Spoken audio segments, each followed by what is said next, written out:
How's it, everyone? This is Lolcohol. GG just announced Secrets of the Atlas, the first Path of Exile 1 League in almost 11 months. I'm expecting a huge reworked endgame, some new crafting systems, new bosses, Pinnacle content, new chase uniques, new skills, huge rebalance, maybe a couple of wildcards that you're not going to see coming. This is a prediction video. Let's get right into it. So the first one is the name. Secrets of the Atlas. This is a bit of a clue, a bit of a dead giveaway in my opinion. All other patches that we've had that have had of the Atlas have been expansion patches. So we had Siege of the Atlas, Exile of the Atlas, Conquerors of the Atlas. These were with Cirrus, Maven, and Eater and Exarch. So these were all massive endgame patches with new bosses, new chase uniques, new item types, influences, crafting materials, massive endgame overhauls like the Atlas passive tree. So I'm expecting the same.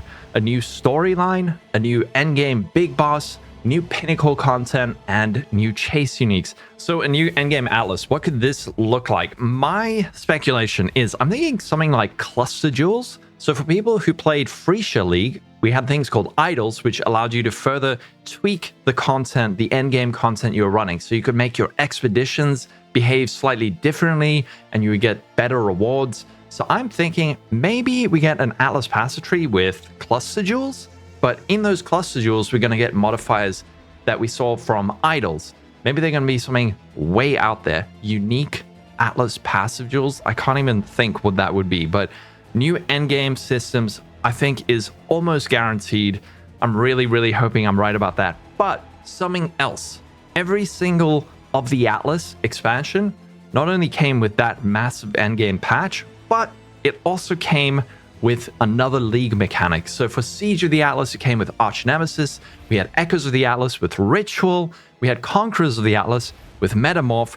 The last one was Siege of the Atlas 3.5 years ago. We got Eater Exarch, we got the modern Atlas tree, we got Eldritch crafting, Echoes of the Atlas, we got the early Atlas passive tree, we got Maven, we got Orbs of Dominance and all that.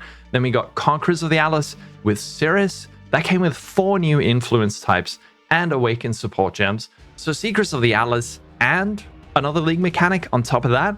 I'm thinking if they do that, it's probably going to be, I said do. If they do that, then it's going to be something simple and fun, like Ritual, just kill monsters in a circle. Maybe this time they're going to be really creative and it's going to be kill monsters in a square.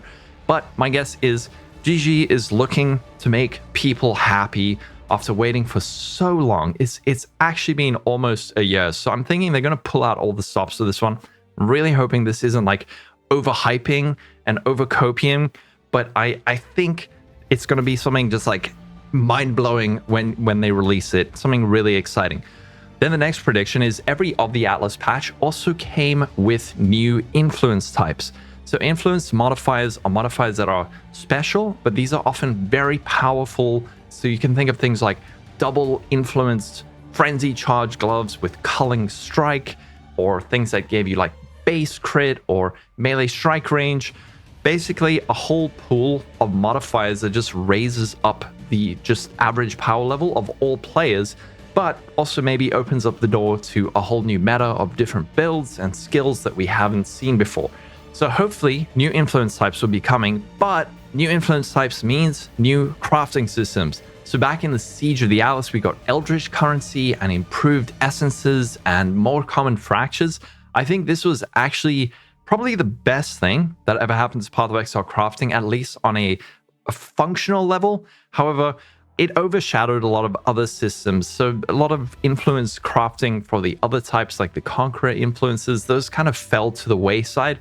I'm hoping we're going to get a new crafting system that brings up the power level of all players, but then also opens up the door to more, I don't want to say gambly, but crafting systems where there's more of an element of risk and reward, but also just baseline power. And then if you want to push it and get like a lot of power, like overkill power, there's a system where it's a bit more of like you can have catastrophic failure or just absolute incredible wins. Those are the kind of crafting videos I used to love doing.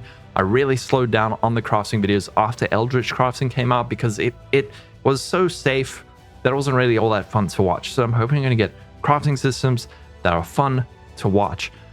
Then, new Pinnacle content, new expansion, new bosses, and new bosses means new Uber bosses. We have to get it, right? If they're going to introduce a new boss, we have to get an Uber variant. So for players who are looking for a new challenge, I'm expecting some really, really tough endgame content, new tier 17 maps. If we're going to be getting those new Uber bosses, we're going to have a new tier 17 map to go along with it. So maybe a whole lot of new super endgame content. Tier 18 maps, I don't think we really need that, but new tier 17s with new chase uniques, new rewards, new base types maybe. If we're getting that, then we have to get things that go along with it. So you're getting an Uber boss, that means new chase Uber boss uniques. You're getting new tier 17s, those bosses have chase uniques, the maps have special drops. So hopefully new endgame Pinnacle content. And then next, I'm expecting just a massive skill rebalance, class rebalance. Expect quite a few nerfs, but I'm thinking we're probably going to be seeing a lot more buffs than we see nerfs. Overperforming skills will probably be brought down to the point that everyone thinks they're bad, but then they're actually still really good. So lightning strike's probably going to get nerfed 5 ways. No one's going to play it. Then in a year's time, someone's going to rediscover lightning strike and it's going to be great.